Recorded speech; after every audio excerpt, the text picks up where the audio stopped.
Hey guys! Blackmagic Design just released a new camera, and to be very honest, in the past, these words caused a lot of excitement and doubt at the same time. On the one hand, Blackmagic really managed to shake up the camera industry by packing a lot of pro features, like for example RAW recording, into their earliest cameras. With their RAW support, they enabled low-budget filmmakers to produce high-end quality, previously only available from much more expensive cameras. On the other hand, until not so long ago, Blackmagic upset a lot of people by announcing too many cameras at the same time, not meeting their delivery dates or facing sensor issues with some of their cameras. I think it is safe to say that Blackmagic Design have now learned from their mistakes. In the last year, they have started to announce products only when they are readily available and have succeeded in stopping any significant leaks about their new products. And here it is, the URSA Mini Pro. It was only just announced, but was already shipping right after its introduction. It's quite clear that this is a definitive second-generation camera that offers huge usability improvements over the original URSA Mini 4.6K. Because it is the same sensor and therefore optical performance is expected to be the same or similar, I'm focusing instead on the hands-on aspects of this camera in this review. While with the original URSA Mini 4K and 4.6K you had to buy separate EF and PL versions, the Pro offers an interchangeable mount between EF, PL, B4 and Nikon, making this camera adaptable to almost any lens on the market. When compared side by side, the first thing to notice is the almost same-sized body. The new URSA Mini Pro is around 300 grams heavier according to our measurements though. It's not a super light camera, but I actually like it for its form factor, because it's very evenly balanced and sits nicely on the shoulder. As you can see, the outside of this new camera has changed significantly. Blackmagic have moved away from functional minimalism to providing many custom buttons for all kinds of functions, much like we have been used to from other cameras for many years now, particularly those in a broadcast type form factor. This means less digging into menus and faster access to functionality you constantly require. Immediate access to iris, ISO, shutter, white balance, high frame rate recording, audio settings and customizable buttons makes the URSA Mini Pro a valid ENG camera, in addition to its digital film applications. There is now an easily accessible wheel to adjust either the headphone volume or the aperture of the iris. Unfortunately, the audio knobs are still infinite and don't have hard stops, which means that you will always have to look at the screen in order to see where your audio levels are. But the external display makes monitoring audio much easier. And we're not 100% sure yet, but it looks like the audio preamplifiers inside the camera are not any different from the previous version, which is a bit of a shame.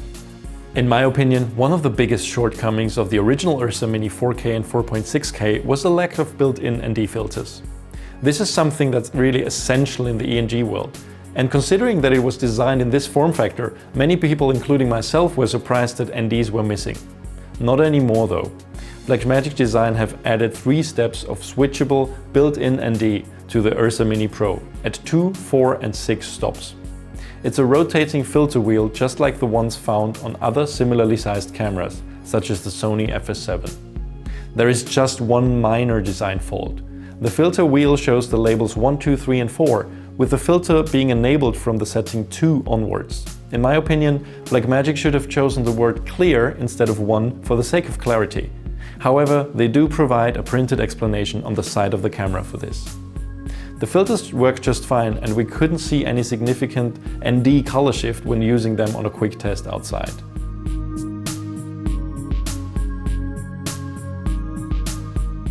The screen has shrunk. It's now 4 inches across, which practically makes much more sense as a built-in screen rather than the 5-inch found in the original URSA Mini.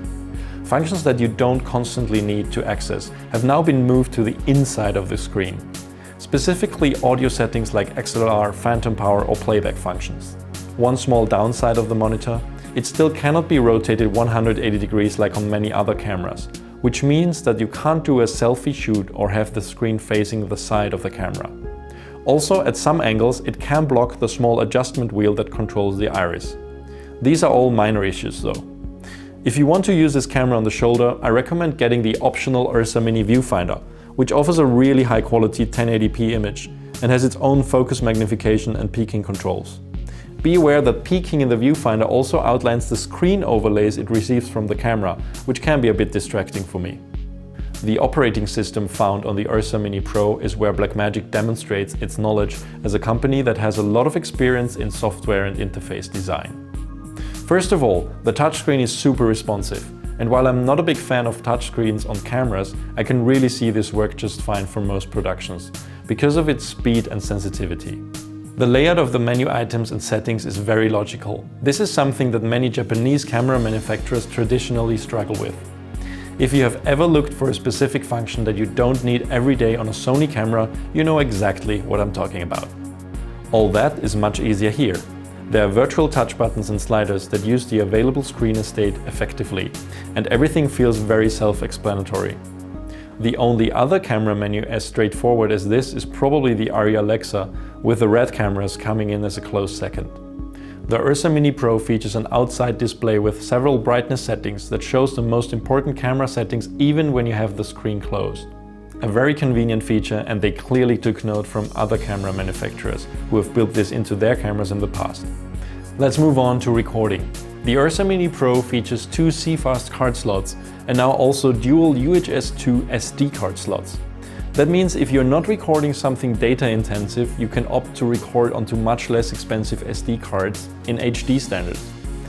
And yes, the URSA Mini Pro records up to 12-bit Cinema DNG RAW, something that still no other camera in this price range can do. It also records up to ProRes XQ and all other flavors of ProRes, even in 4K. So that's it for this first look review of the new Blackmagic Design URSA Mini Pro. Stay tuned for more about this camera from us at Cinema 5D as we get to know each better. Thanks for watching.